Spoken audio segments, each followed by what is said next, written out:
जय हिंद। आज का टॉपिक है meaning and definition of accounting.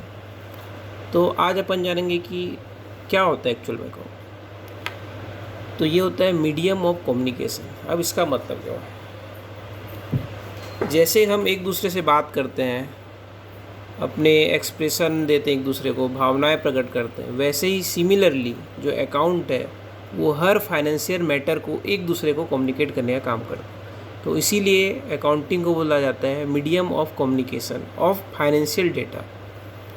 तो सबसे पहले अकाउंटिंग को जानने से पहले अपन एक वर्ड, दो वर्ड लिखा हुआ है ट्रांजैक्शन एंड इवेंट्स। सबसे पहले वो जानना बहुत ज़रूरी है। सबसे पहले अपन जानेंगे कि ट्रांजैक्शन क्या होता है। ट्रांजैक्शन मतलब होता है exchange of goods and services. अगर हम कभी भी कोई गुड्स का या सर्विस का एक्सचेंज करते हैं तो वहाँ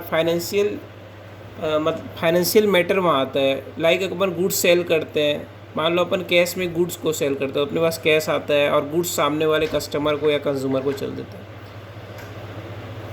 सिमिलरली हर चीज़ ट्रांजैक्शन नहीं हो सकती, कुछ चीज़ इवेंट्स होती है।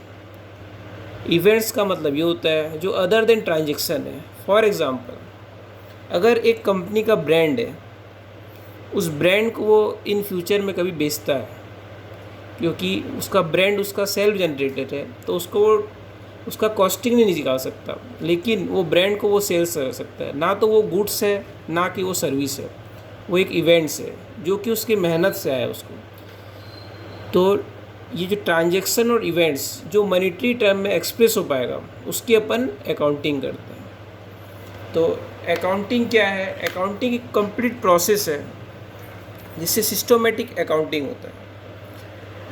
अकाउंटिंग के प्रोसेस में सबसे पहले आइडेंटिफाइंग, उसके बाद होता है रिकॉर्डिंग, उसके बाद होता है क्लासीफाइंग, फिर समराइजिंग, फिर इंटरप्रिटेटिंग, उसके बाद होता है रिजल्ट। सबसे पहले क्या होता है, एक एग्जांपल से समझते हैं। अगर मैं किसी को 100 रुपये का गुड्स सेल करता हूँ, तो सबसे पहले मेरे को आइडेंटिफाई करना पड़ेगा कि मैं उसको गुड्स बेचा हूँ, कि वो किस टाइप का ट्रांजैक्शन, वो मेरे लिए सेल है, तो मैं वो मेरे लिए आइडेंटिफाई हुआ कि मैं सेल कर रहा हूँ। तो उसको हम फिर रिकॉर्ड करेंगे अपने बुक्स में कि मैं इस मिस्टर एक्स को आज मैंने ये सेल किया। उसके बाद क्लासीफाई करेंगे कि वो किस टाइप के नेचर का है। ये होने के बाद उसका अकाउंटिंग का आगे प्रोसेस होता है समराइजिंग।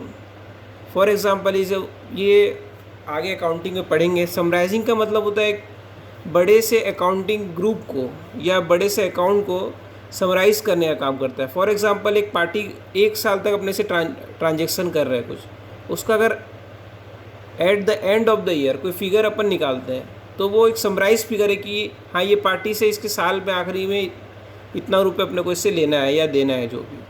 तो उसको समराइज़ करते हैं। इसके लिए ट्रायल बैलेंस बनता है और भी बहुत कुछ है, आगे पढ़ेंगे। उसका इंटरप्रिटेशन होता है कि उसको जो अपन साल भर जो ट्रांजैक्शन इवेंट्स किए उसको कैसे हम इंटरप्रिटेट करें। और आखिरी में होता है उसका रिज़ल्ट, कि अपन क्या उससे प्रॉफिट हुआ, लॉस हुआ, ये जानते हैं। तो अकाउंटिंग एक सिस्टमेटिक प्रोसेस है जो एक के बाद एक चलते जाता है। और जो अकाउंटिंग की शुरुआत है वो पहले ट्रांजैक्शन और इवेंट्स से होती है। जब तक कोई ट्रांजैक्शन और इवेंट्स होगा ही नहीं, तो अकाउंटिंग स्टार्ट हो गई। तो अगर हम इन सिंपल, बहुत सारी डेफिनेशन बुक में आपको मिल जाएगी, जैसे it is arts, it is a science of identifying, recording, classifying, ये सब वर्ड लिखे रहेगा। सबकी एक जैसी डेफिनेशन है, लेकिन इन सिंपल मेरे हिसाब से यही है कि एक जो अकाउंटिंग एक प्रोसेस है जो ट्रांजैक्शन और इवेंट्स के बिना स्टार्ट नहीं होता, और उसका process continue step by step चलता है और अपने को वो अपना को एंड रिजल्ट प्रोवाइड करता है जो भी चीज़ की अकाउंटिंग करते हैं। That's all. आज का वीडियो इतना ही। कल नेक्स्ट टॉपिक।